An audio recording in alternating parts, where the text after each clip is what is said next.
Buenas tardes, tengan todos y todas ustedes. Sean bienvenidos al Ecocongreso 2020. Mi nombre es Juan Luis Alfaro Jiménez y yo seré su moderador en esta exposición. En nombre de Consultoría ECOS, la Universidad Técnica Nacional y la Institución Universitaria Colegio Mayor de Antioquia, le agradecemos por su participación en esta exposición. Pérdida de biodiversidad a partir de la fragmentación de ecosistemas, Parque Nacional Carara. La charla tendrá una duración aproximada de 1 hora y luego tendremos un espacio de 10 minutos para preguntas. Antes de iniciar, les comparto la siguiente información importante.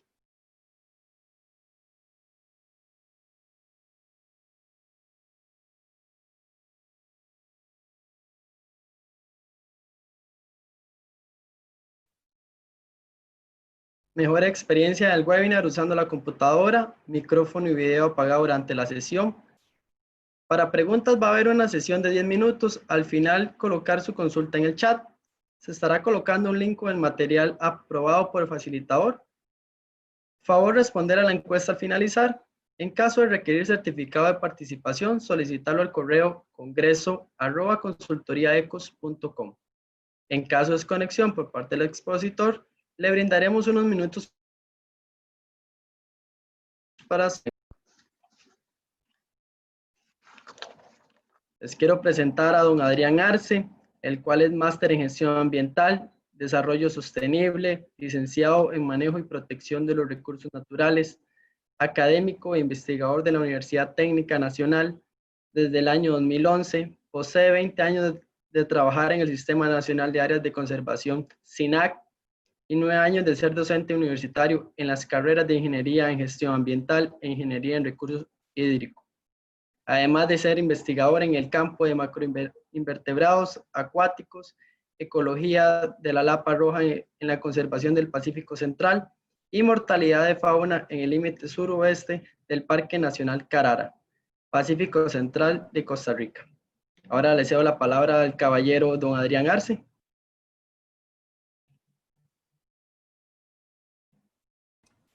Buenas tardes para todos. Muchas gracias por estar en este webinar, compartiendo la tarde del día de hoy en celebración al marco del Día del Medio Ambiente, la Semana del Medio Ambiente. Bueno, hoy estamos acá en el Pacífico Central, entonces acaba de pasar una lapa por acá cerca, no sé si la escucharon. Bueno, vamos a iniciar con lo que es la presentación que les traigo el día de hoy y vamos a arrancar con hablar un poquito sobre varias experiencias que hemos tenido en el Parque Nacional Carara y el porqué de su fragmentación y el porqué es que necesitamos hacer conectividad a corto, mediano y a largo plazo. Entonces, es sumamente importante para las áreas silvestres protegidas, ¿verdad? La conectividad con con otras áreas silvestres. Y para nivelar un poquito lo que es el conocimiento, les vamos a ver un video un poquito bien interactivo. Van a ver una especie que se llama el oso. Van a ver una especie acá en este video. Esto es un video que tomé de YouTube. Esta especie que vamos a ver es nombre vulgar, oso de anteojos. Puede llegar a pesar hasta 80 kilos. Es un oso su distribución es en la parte de Sudamérica.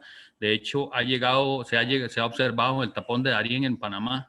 Y este video está muy concentrado en lo que es la conectividad de esta especie. Antes de que el hombre ocupara la Tierra, el planeta estaba cubierto por una extensión continua de bosques, praderas y desiertos.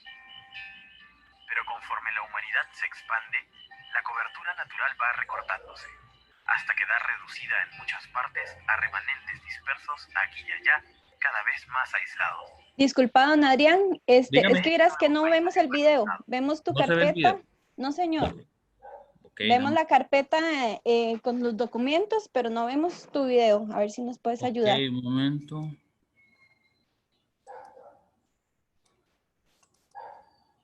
Antes ¿Ahí? que el hombre No, señor. Vamos a ver. Voy a quitarte la pantalla, ¿te parece? Busca Ahí. el video y lo volver a poner compartir video. Compartir la pantalla, perdón. Se puso seguro como en otra, como si estuvieras compartiendo otra pantalla. Ahí sí, ahí sí. Ahí sí. Sí, señor. Ok. Adelante, gracias. Ok, disculpen. Antes de que el hombre ocupara la Tierra, el planeta estaba cubierto por una extensión continua de bosques, praderas y desiertos. Pero conforme la humanidad se expande, la cobertura natural va recortándose, hasta quedar reducida en muchas partes a remanentes dispersos aquí y allá, cada vez más aislados. En este nuevo paisaje fragmentado, ¿cómo hacen las especies para sobrevivir? En los tiempos en que la cobertura de vegetación natural era continua, un animal como el oso de anteojos no tenía mayores obstáculos para desplazarse sobre vastas extensiones en búsqueda de alimento o pareja. Incluso una población entera de osos, una población lo suficientemente grande como para ser viable en el tiempo, tampoco tenía problemas de espacio, a pesar de tener un territorio tan extenso como la ciudad de Lima y quizá más. Pero en el mundo de hoy, de espacios naturales cada vez más pequeños y fragmentados, ¿cómo hace una población de osos para sobrevivir? La respuesta depende del tamaño del remanente de vegetación natural. En las áreas pequeñas, incapaces de mantener una población viable, los osos tienden a desaparecer. Con cada población que se va, la especie pierde una fracción de su variedad genética y el fragmento pierde una pieza clave de su biodiversidad. En los remanentes grandes, con suficiente espacio para soportar poblaciones viables, los osos sobreviven. Pero, aislados como están, su reproducción se realiza dentro de grupos reducidos y cada vez más emparentados, lo que, a la larga, lleva a la degeneración genética de la especie, haciéndola más vulnerable a los cambios ambientales y a las enfermedades. ¿Podemos pensar en algo mejor que este futuro para el oso y para los ecosistemas en que vive? Una de las respuestas que se busca dar al problema es la recuperación de la conectividad perdida a través de los llamados corredores de conservación.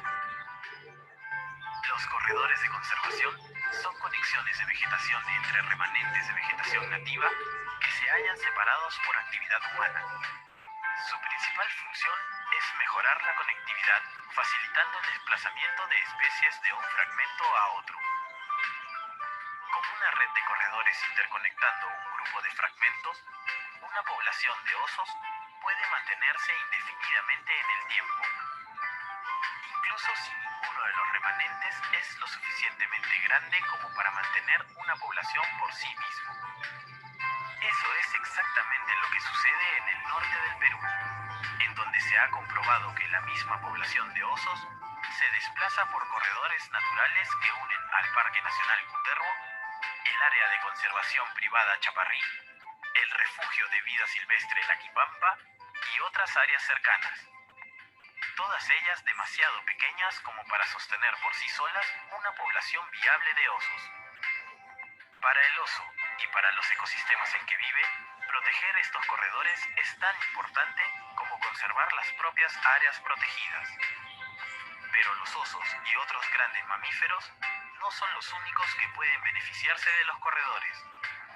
Un sinnúmero de especies, incluso las plantas y animales más pequeños, se ven afectadas por la fragmentación, al quedar atrapados en islas de vegetación natural en medio de un mar, muchas veces hostil, de actividad humana. Una bandada de loritos, ciertamente, no tendrá problemas para desplazarse de un remanente a otro, pero los monos, o incluso las pavas, encontrarán que las áreas desboscadas representan un obstáculo insalvable. Y entonces, cuando un incendio, una plaga, una sequía o cualquier perturbación natural o causada por el hombre elimina una especie de un fragmento, su propio aislamiento impide que otros individuos, provenientes de fragmentos cercanos, lo recolonicen. Con el tiempo, otras plantas y animales siguen su camino. Y lentamente, la biodiversidad biodiversidad va desapareciendo de estas islas, que cada vez retienen menos de lo que una vez fue un magnífico conjunto de especies, como una gran orquesta que va perdiendo sus instrumentos uno a uno y que suena cada vez más desafinada. Cuando, gracias a los corredores, se recobra la conectividad de un paisaje, la biodiversidad poco a poco inicia su retorno. Con los corredores sucede lo mismo que con las áreas protegidas. A pesar de que sus beneficiarios directos son los animales y las plantas silvestres, somos nosotros, los seres humanos, los beneficiarios finales. Por ejemplo, los páramos andinos y los bosques que le sirven de hábitat al oso son también fuente de agua para las poblaciones humanas que viven en los valles río abajo. El agua es el más conocido de los servicios ambientales que los ecosistemas le brindan al hombre, pero hay muchos otros igualmente importantes, como los suelos, las plantas medicinales o la regulación del microclima. Pero conforme los ecosistemas naturales pierden su biodiversidad, pierden también su capacidad para brindar los servicios que proveen. Al frenar la pérdida de biodiversidad, los corredores contribuyen a mantener funcionando los ecosistemas, contribuyendo también a mantener la infraestructura verde que nos permite a nosotros, los humanos, seguir habitando este planeta. La tarea por delante no es fácil, pero es un reto que tenemos que asumir si queremos mantener la base misma de nuestra existencia.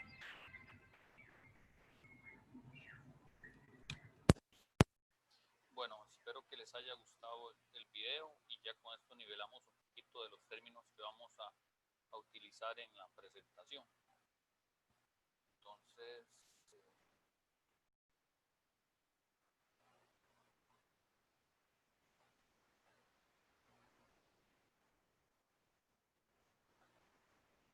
bueno, vamos a dar inicio a lo que es la presentación que les traigo el día de hoy. Entonces, iniciamos con lo que es una explicación tal vez un poquito de lo que es el Sistema Nacional de Áreas de Conservación. Es el ente que regula la administración de las áreas silvestres protegidas en Costa Rica, y también es el ente que también está liderando los procesos de conectividad por medio de corredores biológicos también en nuestro país. Este es el Sistema Nacional de Áreas de Conservación y está compuesto por 11 áreas de conservación, incluyendo esta que es Área de Conservación Marina de Isla del Coco, que es donde se ubica nuestra famosa Isla del Coco. Para hablar un poquito de lo que es la misión de SINAC, porque vamos a hablar del Parque Nacional Carara. Entonces, Parque Nacional Carara está administrado por el Sistema Nacional de Áreas de Conservación del Ministerio de Ambiente y Energía, y la misión del SINAC es gestionar integralmente la conservación y el manejo sostenible de la vida silvestre, los recursos forestales, las áreas silvestres protegidas y los sistemas hídricos, en conjunto con los actores de la sociedad para el bienestar de las actuales y futuras generaciones. Esa es la misión del SINAC. Y esto es un poquito los logos de las diferentes áreas de conservación, con especies que son sumamente importantes, especies banderas que representan las diferentes áreas de conservación. Entonces, eso es parte de las insignias de las áreas de conservación. En este caso, esta lapa que está volando por este lado es la del Pacífico Central, que es donde se ubica el Parque Nacional Carara. Y algo interesante, aquí esto que vemos en las pantallas son las diferentes áreas silvestres protegidas que hay en Costa Rica, y esto que las está contaminando en estos momentos son las carreteras. Entonces, la presentación del día de hoy se refiere mucho a cómo afectan las carreteras, ¿verdad? Cómo fragmentan las carreteras los diferentes ecosistemas. Entonces, vean que no hay carreteras en la Isla del Coco, entonces, y por eso es que no se ve ningún caminito por ese lado. Estas carreteras nos han afectado mucho los diferentes ecosistemas, y prácticamente que están en todo el país, ¿verdad? En lo que respecta a la ubicación, para contarles un poquito sobre el área protegida, ¿verdad? Donde vamos a hablar el día de hoy. El Parque Nacional Carara se ubica en el Pacífico Central de Costa Rica, lo pueden ver por acá, ¿verdad? Es un parque nacional relativamente grande, tiene 5.242 hectáreas y tiene especies sumamente importantes, ¿verdad? Mucha gente no quiere los cocodrilos, pero es una especie que es sumamente importante para los ecosistemas y tiene un papel primordial en las cadenas alimenticias. También la lapa roja, son especies que están en peligro de extinción, la guacamaya roja o lapa roja, y también el cocodrilo, y tiene una bifauna sumamente particular, ¿verdad? Se protege una bifauna de esos 5.242 hectáreas muy importante. Muchos ornitólogos a nivel mundial vienen al Parque Nacional Carara a observar especies particulares. Para contarles un poquito de la historia de ese parque nacional, se crea en el año 1978 como reserva biológica y fue una oportunidad del gobierno de aquel momento porque era este lugar, Reserva Biológica Carara, lo que son los terrenos pertenecían a una gran hacienda que se llamaba la Gran Hacienda Coyolar, y esa gran hacienda era de miles de hectáreas. Entonces el gobierno aprovechó de que el dueño, ¿verdad?, muere, hubo un problema ahí legal con las tierras y tomó en aquel momento 5.700 hectáreas y creó una reserva biológica. En el año 1998 ya crea el Parque Nacional, cambia de categoría, y este parque es uno de los más visitados de Costa Rica, está entre los 10 más visitados, como número 7, número 6, por ahí anda. ¿Cuál es la misión del Parque Nacional Carara? Bueno, 5.200 hectáreas de bosque en transición nos da un montón de conservación de flora y fauna, importancia hídrica, importancia para la fijación de CO2 y un montón de servicios ecosistémicos. Pero si lo vemos desde el aire, veamos esta foto, que esta es como el límite norte del Parque Nacional Carara. Vemos que lastimosamente el Parque Nacional Carara por este lado es una isla biológica, ¿verdad? Esto que ven ustedes aquí es el río Tárcoles, y estos cultivos son básicamente melón, sandía, y eso es un proceso que se viene dando desde hace muchos años. Entonces vea qué terrible para una especie, qué sé yo, de un felino, los tepezcuintes, los chanchos de monte, cruzar el río, ¿verdad?, que posiblemente ahí están los cocodrilos, y además de eso, no hay ningún parche boscoso que colonizar por este lado. Entonces, de verdad que el Parque Nacional Carara en algunos sectores es una isla biológica, y es lo que tienen que evitar se tiene que evitar si queremos de verdad, como lo vimos en el video, mejorar las poblaciones que están viviendo aquí adentro, ¿verdad? Las poblaciones necesitan conexión. Bueno, este mapa, esta foto aérea, vemos que eso que acabamos de ver es este sector de aquí, este sector con el río, y vemos que de verdad se ve como una isla, de verdad, una isla verde, rodeada de cultivos, rodeados de pasto. La foto que vimos hace un rato es esta que vemos por acá. Aquí vemos los cultivos de melón, de sandía. Esto que se ve aquí es potrero. Hicimos una investigación con cooperantes japoneses años atrás en lo que es este límite que tiene el Parque Nacional Carara. Lastimosamente este límite que está acá, límite oeste, es la carretera costanera que va hacia la zona sur, y que con la apertura de la ruta 27 el incremento de los vehículos fue total. Ahorita lo van a ver. Entonces esta línea, este límite de acá, que lo que tiene son 4.295 metros, ¿verdad? Prácticamente que nos ha complicado mucho, y van a ver la pérdida de biodiversidad que tenemos en ese sector. Si observamos este parche boscoso que está por acá, esos son los manglares de Guacalillo, y son sumamente importantes para la población de lapa roja y citáceos, pericos, loras de la zona del Pacífico Central, porque hay estudios que nos han demostrado de que la mayoría de citáceos, lapas, loras y pericos, utilizan este manglar para para dormir, para tener muchas relaciones en este sector, ¿verdad? Aquí hay muchos nidos, se pueden observar alimentándose y es como un lugar donde les da mucha seguridad. Entonces el manglar de Guacalillo es sumamente importante y también es una área silvestre protegida. Este es un ejemplo de la relación que tiene el manglar con los manglares de Guacalillo con el Parque Nacional Carara. En este caso, vean ustedes que no hay conectividad a nivel de bosque. O sea, aquí vemos que hay una franja bien larga que en su momento, vean que las lapas no ocupan que exista parches boscosos aquí porque ellas vuelan directamente, ¿verdad? Y ya tienen sus rutas de vuelo y demás. Pero para que un animal cruce de aquí para allá, se deben de realizar diferentes acciones, ¿verdad? Ahorita al final vamos a hacer una lista de acciones que debemos de realizar para mejorar esta conectividad. Pero lo interesante de la diapositiva es que vean que hay animales, ¿verdad? En este caso, la avifauna del Parque Nacional Carara no necesita parches boscosas, conexiones boscosas, ¿verdad? Entre el parque y el manglar de Guacalillo, porque ellos vuelan y pueden volar directamente de un ecosistema a otro. Bueno, para hablarles un poquito sobre lo que es la investigación que se realiza en esta área silvestre protegida y la que demuestra la mortalidad de miles de animales al año, es una investigación muy barata, de bajo costo.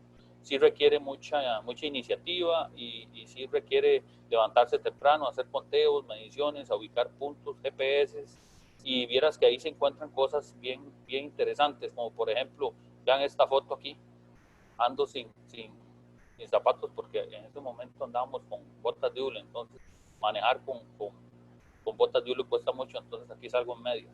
Pero este animal que estamos levantando aquí es un cocodrilo. Y uno dice, ¿cómo? Un cocodrilo fue atropellado en la carretera. Sí, un cocodrilo que después de una llena, cuando llueve mucho en octubre, en septiembre, octubre, los cocodrilos se dispersan y ellos tienen que volver a su área, a su sector, y en su momento le tocó que cruzar la carretera con la mala suerte de que lo atropellaron. Pero en esta carretera hemos observado de todo tipo de especies y ahorita lo vamos a ir evidenciando. En este caso, este estudio se enfoca en 4 grupos de vertebrados. En este caso, las aves, los mamíferos, los reptiles, los anfibios. Yo sé que hay imágenes que no gustan, pero ahí está la realidad. Entonces, a los que no les gustan las imágenes feas, lo siento, las disculpas del caso.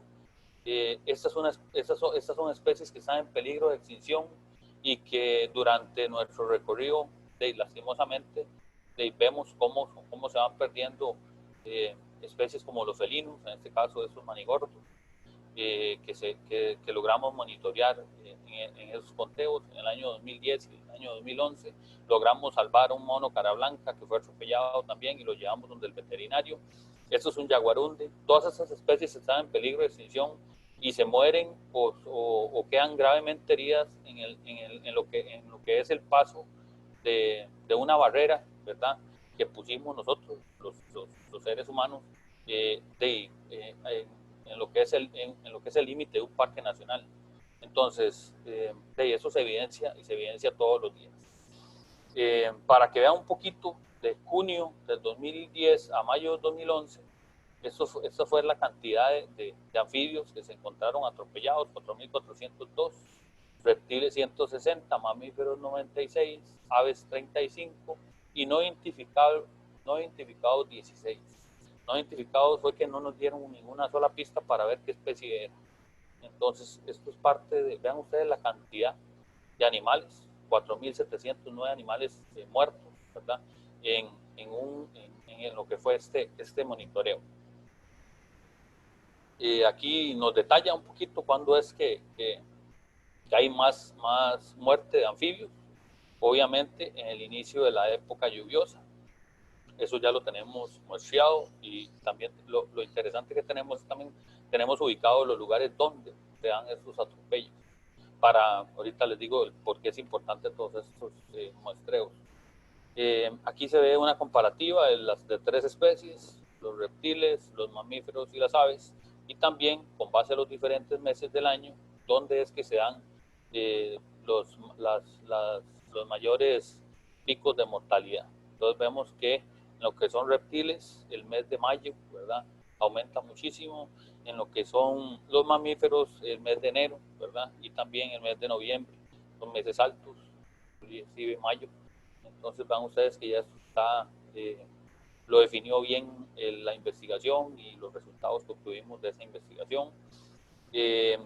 Logramos identificar, como les decía, la muerte masiva de anfibios en algunos sectores, y eso es sumamente importante para la toma de decisiones y acciones para tratar de conservar esas especies que son muy importantes. Entonces vean que entre abril y mayo, ¿verdad?, logramos identificar toda la muerte de estos anfibios. Y como les decía, tenemos la ubicación y los sectores, los puntos calientes de donde se están atropellando estos individuos. ¿Para qué? Para la toma de decisiones. Entonces, como les decía, ya fragmentamos el ecosistema, ya nos paseamos en muchas especies, pero tenemos que tratar de ver cómo revertimos y cómo damos opciones para que estos ciclos se mantengan. Aquí hay algo interesante, y es que si nos devolvemos al 2009, vemos que teníamos una circulación de vehículos que era relativamente baja por esa costanera. Pero a partir del año 2010, 27 de enero, se abre la ruta 27 y la gran mayoría de los vehículos empiezan a circular por esta ruta, ¿verdad?, costanera sur. Entonces eso nos viene a aumentar más el problema. Entonces de ahí que tenemos también una estadística de cuántos vehículos están transitando durante los diferentes meses, y vean ustedes cómo se subió, ¿verdad?, la gráfica de 2 meses antes de la apertura en la 27 a multiplicarlo en el triple casi, ¿verdad? Si vemos abril del 2008, noviembre del 2008, vean ustedes cómo empieza a multiplicarse la cantidad de vehículos que empezaron a circular por esta ruta, que ha sido algo negativo, ¿verdad?, para esas especies. Bueno, tenemos la estadística en lo que son camiones y también vehículos livianos. En este caso tenemos la parte de todas estas marcas nos ubican dentro de ese tramo, ¿verdad?, que es el límite del Parque Nacional Carara, y nos identifican las diferentes especies que se han atropellado en estos sectores. Entonces, la marca rosada dice que son los cocodrilos. Vean ustedes que hay 3 cocodrilos atropellados en estos sectores. La marca verde son serpientes, ¿verdad? Y básicamente se enfoca el atropello en estos sectores de acá. Y la parte verde, la parte azul, son tortugas, ¿verdad? Entonces, todo esto está ya marcado. Aquí tenemos una tabla con las diferentes especies que logramos monitorear.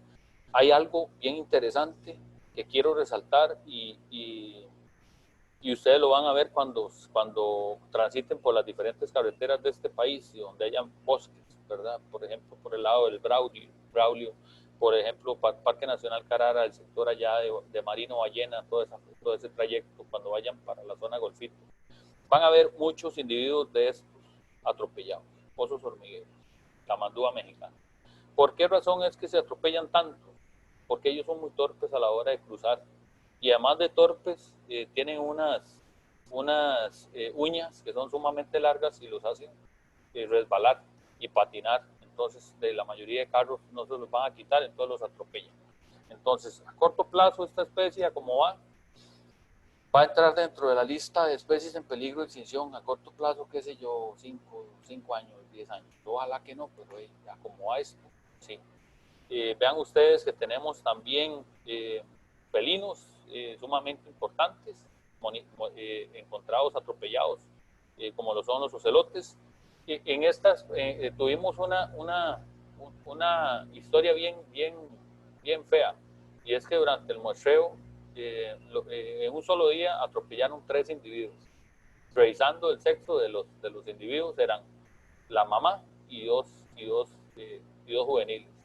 La mamá de los felinos le enseña a los felinos a cazar, entonces en ese momento iban cruzando la carretera y un bus los atropelló. Entonces inclusive tuvimos una persona que iba en el bus que llamó y nos reportó el atropello de esos 3 individuos, hasta nos dijo dónde y demás.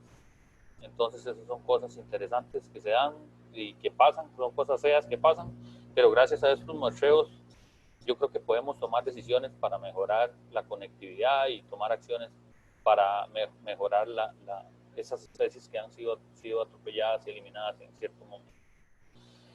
Bueno, aquí vemos una comparativa ya de los diferentes puntos calientes donde se mueren los diferentes mamíferos. Entonces vean ustedes que aquí tenemos un punto bien interesante, porque es sumamente importante estos puntos, porque cuando ya tomemos decisiones y acciones en el campo, vamos a tener que considerar todos estos puntos, ¿verdad? Para tratar de ver cómo propiciamos el paso que sea seguro de diferentes especies. Ya sabemos que hay ratones que mueren en estos sectores, sabemos que hay tamandúas, pozos hormigueros que se mueven por estos sectores, y que tenemos que propiciar un paso seguro de esas especies. A nivel de aves, aunque ustedes no le crean, vean la cantidad de aves que se mueren, ¿verdad? Y fueron identificados en el monitoreo, ¿verdad? Y lastimosamente hay especies que son sumamente difíciles de observar, como lo pueden ver, bueno, y difíciles de observar, y también uno dice, ¿cómo un tucán lo va a atropellar un carro, verdad? Pero ahí lastimosamente se dio y lo tenemos monitoreado. Hay colibríes también, hay tángaras, entonces hay múltiples especies que se mueren por culpa de esta carretera. Aquí tenemos los puntos calientes a nivel de aves. Y ahora sí vamos a pasar a lo que es recomendaciones. Recomendaciones en este caso las vamos a enfocar en lo que es la investigación. Entonces, nos dimos cuenta que, de que esta velocidad en la cual está marcada en lo que es esta carretera es demasiado alta, ¿verdad? ¿Quién se va a quitar un animal silvestre si va a 80 kilómetros por hora? Entonces cuesta mucho. Entonces, por medio de ese estudio se puede solicitar la reducción de la velocidad a 40 kilómetros por hora. Como les digo, ese estudio ya es un poquito viejo, 2010, 2011. Ya este estudio ha tenido algunas o sea, han llegado a aplicar acciones, ¿verdad?, para tratar de mitigar estos atropellos. Entonces, hay veces que los tráficos se vienen y hacen operativos en esa recta, que es bien pronunciada. Han instalado rótulos, los mismos locales de Jacó han diseñado rótulos para tratar de ver cómo se concientizan a los diferentes conductores que van por este sector. Hay diferente rotulación a nivel mundial, y Costa Rica también ya tiene una rotulación específica para lo que es la parte esta de instruir al conductor de que existen animales en la ruta, ¿verdad? Y que tienen que hacer prevención. Hay algunos rótulos específicos que se han instalado en otras áreas de conservación que instan a los diferentes visitantes, ¿verdad? Por ejemplo, en Santa Rosa, a mantener la velocidad, a disminuir la velocidad, y también se les indican que pueden toparse un venado, que pueden toparse una anta. Igual en el Cerro de la Muerte hay rotulación específica, y también en el Cerro de la Muerte se ha hecho investigación, entonces ya se sabe cuáles son los puntos calientes donde hay paso de antas. Han habido también estudios como este, también han salido en los diferentes medios de prensa, la gente se ha dado cuenta, y cuando pasan por un parque nacional respetan, ¿verdad? Tanto la velocidad y también manejan de una manera más preventiva, ¿verdad? Igual cuando la gente va a la zona sur, con todos los rótulos que están puestos, la gente trata de manejar de una manera más precavida, ¿verdad? Porque si se topa una anta, imagínense, una anta, ojalá 80 kilómetros por hora no se la quitan y se quedan sin carro, si hubiera una colisión. Las nuevas carreteras en Costa Rica y las nuevas modificaciones a las carreteras ya vienen con esta parte, que son los pasos aéreos y también los pasos subterráneos. ¿Dónde se colocan los pasos? Todo depende de estudios que nos digan cuáles son los puntos calientes de atropello. Entonces, para los estudiantes, para la gente que está en esta presentación del día de hoy, es sumamente importante, previo a realizar algún proyecto, ¿verdad?, de índole donde involucre vida silvestre y biodiversidad. Es importante hacer estudios porque no sabemos si en ese sector donde vamos a construir X cosa es parte de un sitio de anidación de alguna especie, es un sitio de paso de otra. Entonces es sumamente importante generar línea base de estos sitios. Entonces les comento que, por ejemplo, las nuevas ampliaciones de las carreteras a nivel de Guanacaste y esta que se viene nueva hacia la zona de Esparza, Punta Arenas, se conecta con la de Guanacaste, ya todas vienen con la parte de pasos subterráneos, señalización, pasos aéreos.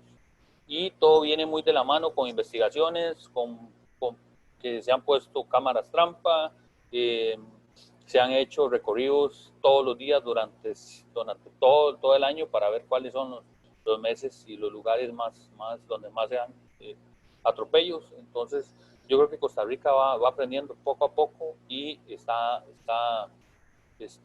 apoyando mucho estos proyectos porque somos ejemplo, ¿verdad?, a nivel mundial.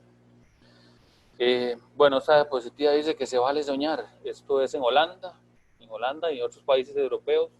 Ellos hacen, cuando desarrollan un proyecto, ¿verdad?, previamente realizan los estudios y también diseñan pasos, puentes y demás de la mano con las diferentes especies que viven en estos sectores. Entonces, se vale soñar, ojalá en Costa Rica algún día tengamos algo así parecido, ¿verdad? Saldría caro, pero valdría la pena. Y creo que esto es una de las posibles soluciones a la mortalidad de muchos individuos en el Parque Nacional Carara. Una de dos, o pensar por debajo o hacer esos pasos por encima. Entonces, eso es parte de lo que a futuro vamos a tener que ver cómo solicitamos la intervención del gobierno y organizaciones para realizar algo parecido en la zona del Parque Nacional Carara, porque lo que es el paso de vehículos va a seguir en aumento, ¿verdad? Entonces eso lo hay que planificar a futuro. Bueno, esta es mi presentación. En este caso ha sido apoyada por diferentes, bueno, lo que fue esa investigación fue apoyada por diferentes instituciones. Una muy importante, la Agencia de Cooperación Internacional de Japón, ¿verdad?, por medio de biólogos que nos colaboraron en los diferentes muestreos y la parte de la tabulación de datos y demás. Entonces es sumamente importante el trabajo que ellos han realizado. ¿Qué les puedo comentar? A nivel del Parque Nacional Carara, hay diferentes iniciativas, ¿verdad?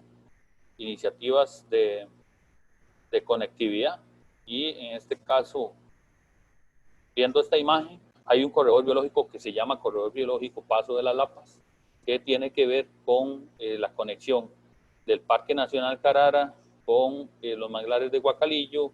Hay un refugio que se llama Carso Cervantes en la parte alta, y otro que se llama Tronco Negro, y también conexión con el Parque Nacional La Cangreja. Entonces, en lo que es Pacífico Central, existen proyectos, ¿verdad?, que promueven la conectividad, y dentro de las acciones que se deben de desarrollar en estas partes, ¿verdad?, como por ejemplo para tratar de ver cómo conectamos la zona de del parque, zona boscosa del parque con zona boscosa del manglar de Guacalillo, una estrategia podría ser que este río se reforeste sus márgenes. En Costa Rica tenemos una ley que se llama la Ley Forestal 7575. Hay un artículo específico que es el artículo 33 que habla de la protección de las orillas de los ríos. Entonces, si nosotros lográramos aplicar la ley en este margen, bueno, en este río, y en cada margen tuviéramos 15 metros de protección. Si en estos momentos visitamos el sitio, nos damos cuenta que no se respetan. Vean ustedes, no se respetan los 15 metros de protección. Entonces, ¿qué es lo que tenemos que ir fomentando? Denunciando a estos finqueros o informándoles que tienen que dejar un margen de 15 metros, ¿verdad?, de conservación, y que y esos 15 metros, si los vemos río arriba y río abajo, va a llegar a ser un bloque importante de bosque que podría colaborar mucho en lo que es el paso de especies del Parque Nacional Carara al ecosistema de los manglares de Guacalillo. Entonces, vean ustedes que es es real lo que es cuando hablamos de islas biológicas, sí existen las islas biológicas por el sector sur del Parque Nacional Carara. La conexión es un poquito mejor, pero la parte oeste vean ustedes, eso está totalmente degradado. Los ecosistemas, lo que hay son potreros. Entonces, ¿cómo van a pasar especies de aquí para acá? Hemos estado poniendo cámaras trampa en el Parque Nacional Carara y hemos evidenciado que en este sector están llegando dantas. Entonces, imagínense, ¿de dónde vienen las dantas? De la parte de arriba, de la parte de la cordillera Talamanca. Vienen bajando y ya tenemos fotos de dantas en este sector, en el sector de la Laguna Miántica. Entonces, ya para tener dantas en este bosque, necesitamos ver cómo les ampliamos su territorio, ¿verdad? Y que ellas puedan, si se meten a invadir cultivos, imagínense, nos las van a matar. Entonces tenemos que ver cómo las manejamos y tratamos de propiciar la conexión de esos animales silvestres por los diferentes ecosistemas que están cercanos a este parque nacional. Entonces, existe la fragmentación. Cuando hablamos de islas biológicas, ahí están.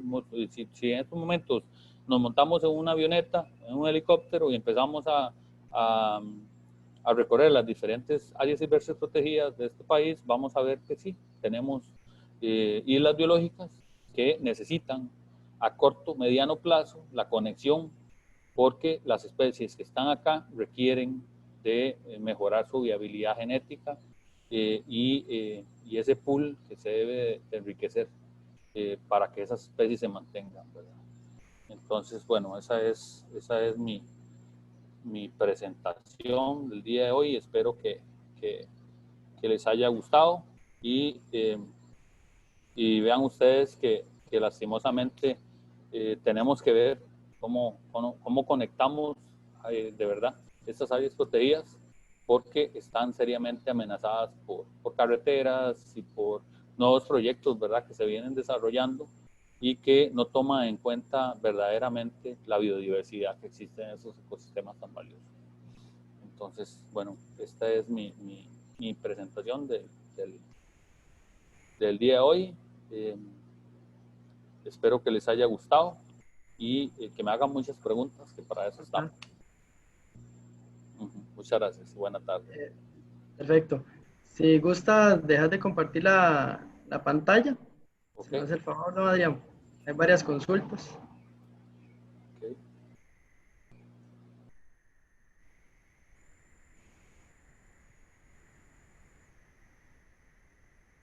Okay. Ok, gracias.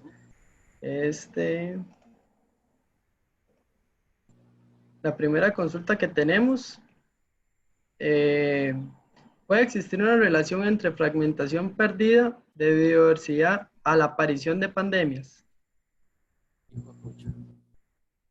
Mira, yo pienso que sí.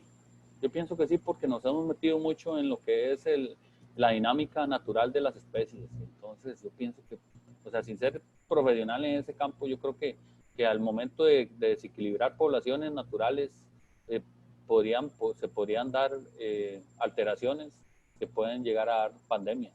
Entonces, si lo vemos un poquito a lo que pasó allá en China, prácticamente que es por de todo el desequilibrio de las poblaciones y todos los desórdenes que han tenido esas especies, que está pasando lo que está pasando, ¿verdad? Ok, la segunda pregunta sería, ¿por qué hay más muertes de animales en épocas de lluvia? Ok, yo considero que tiene que ser por la parte reproductiva. Muchos animales silvestres bajan cruzan la carretera para reproducirse, ¿verdad? Entonces, va muy de la mano con la parte de la época reproductiva. Ok, esa tercera pregunta, que habla de la mayoría de datos son de 2011, hay más actualizados. Vean, nosotros hicimos esa investigación del 2010 al 2011, procurando tener un dato antes de la apertura de la carretera de la Ruta 27 y después. Entonces, yo creo que conforme se van incorporando diferentes elementos, diferentes obras, ¿verdad?, de prevención, valdría la pena volver a hacer una toma de datos. De lo contrario, no vale la pena invertir tiempo en volver a hacer un muestreo. Entonces, si se hace una buena campaña de rotulación, si se incorporan obras de qué sé yo, pasos aéreos, pasos subterráneos, ahí sí valdría la pena actualizar la investigación. Ok, continuando las preguntas, ¿es viable la instalación de corredores biológicos? Vea, como les contaba, ya existe un corredor biológico, ¿verdad? Y es viable, sumamente viable. Lo que tenemos que propiciar dentro del corredor biológico es la conexión, los proyectos de reforestación,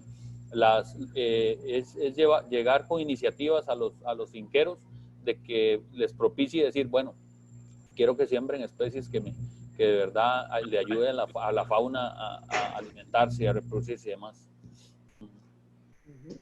La otra consulta sería, ¿cuál es el número para reportar un atropello en carretera de un animal silvestre? Ok, pueden utilizar el número 1192 para cualquier denuncia ambiental, queja ambiental y también para reportar atropello. 1192. Ok, los túneles son medidas preventivas. ¿Qué medidas se pueden implementar en una carretera ya establecida con alta mortalidad o incidentes? Vea, eso es parte de los problemas que tenemos en el Parque Nacional, bueno, con la carretera que cruza el Parque Nacional Carara. Ya es una carretera que para que la intervenga tiene que haber mucho apoyo político.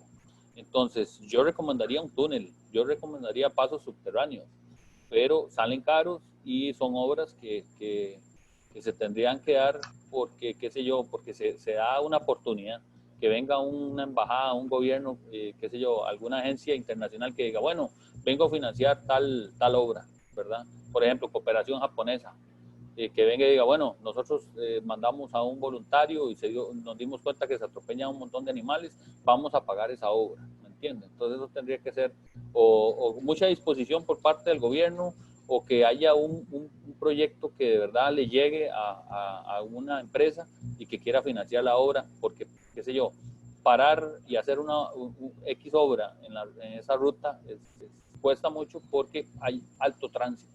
Entonces, habría que ver si se da alguna oportunidad a futuro, ¿verdad? Y que haya financiamiento y se dé el apoyo político para que se instale un túnel, y sería súper importante, 1 o 2 túneles en estos sectores. Okay. Hay otra consulta. ¿Podría ampliarse el área de protección cuencas a 50 metros en ambos lados del río? Realmente es una época de distancia para corredores biológicos efectivos. Ok, como les decía, los 15 metros están en una ley que se llama ley forestal. Por ley, el gobierno determina 15 metros en la parte rural y 10 metros en la parte urbana. Para subir a 50 se debería hacer una modificación a la ley. Entonces, tendríamos que entrar ahí con los diputados a ver si hacemos modificaciones, y esa es una buena idea. Ok. Hay otra consulta. ¿Puede negociarse con propietarios de tierras intercambiar áreas de cultivo por bonos de carbono? Bueno, hay diferentes estrategias a nivel de fijación, ¿verdad? Y de bonos. Posiblemente a futuro se podría dar eso. Recuerden que el que en Costa Rica los que manejan eso se llaman el Fondo Nacional de Financiamiento Forestal, entonces habría que ver si es viable esa idea. Ok, hay otra consulta. De momento no existe ningún túnel en el país. Túnel biológico. Sí, claro, si hay túneles. Si ustedes se van a la carretera de Guanacaste, a la nueva, esta que va a Cañas Liberia, hay varios túneles que son utilizados, son diseñados y ya están utilizados por diferentes animales. Y también, si ustedes van hacia el sur de Costa Rica, en lo que es antes de llegar a Dominical, antes del cruce de Dominical, hay una refugio mixto que se llama Barú. Por ahí hay unos pasos subterráneos. Entonces, en Costa Rica sí tenemos pasos subterráneos. Muchos de esos pasos también se utilizan como drenajes, ¿verdad? Sirven para que las aguas fluviales crucen de una carretera a otra. Entonces, puede ser hasta estratégico a la hora de diseñar carreteras, el prever túneles. Entonces, sí hay en Costa Rica en estos momentos y son utilizados por diferentes especies. Ok, perfecto. Vamos a dar un tiempo para ver si hay más preguntas para que las agreguen al chat. Uh-huh.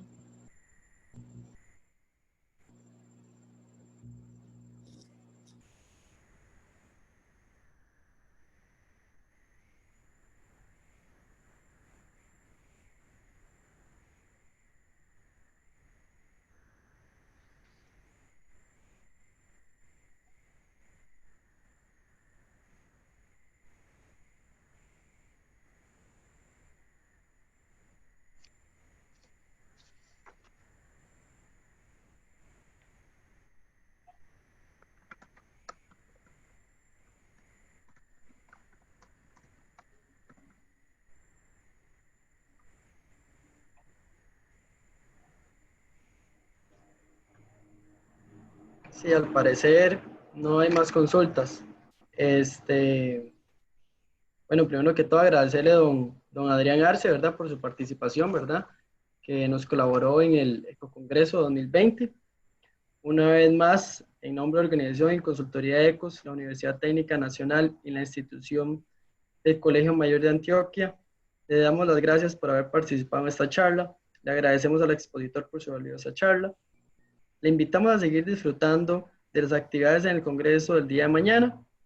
A las 8:30 se impartirán las charlas de las cosas raras del cambio climático a cargo de la señorita Natalia Alfaro.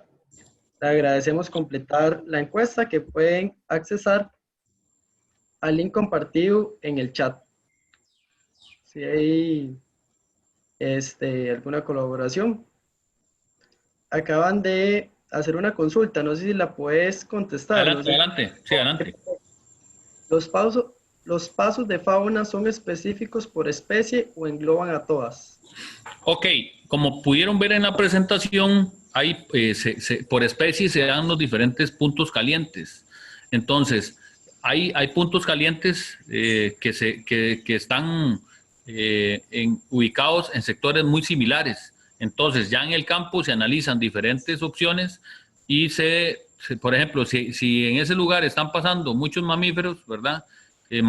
Por ejemplo, muchos osos hormigueros y también felinos, entonces posiblemente ese va a ser un lugar que va a tener mucho peso para poner ese túnel. Entonces todo va a depender de la especie que usted quiera proteger y también normalmente esos puntos calientes, dependiendo de las especies, van a estar ahí muy aproximados. Entonces en el campo se toma la decisión y podría servir el túnel para diferentes especies. Está bien, perfecto. Muchísimas gracias y por su participación y recordarles el día de mañana continuamos con el Ecocongreso 2020. Un placer, hasta luego. Gracias a todos.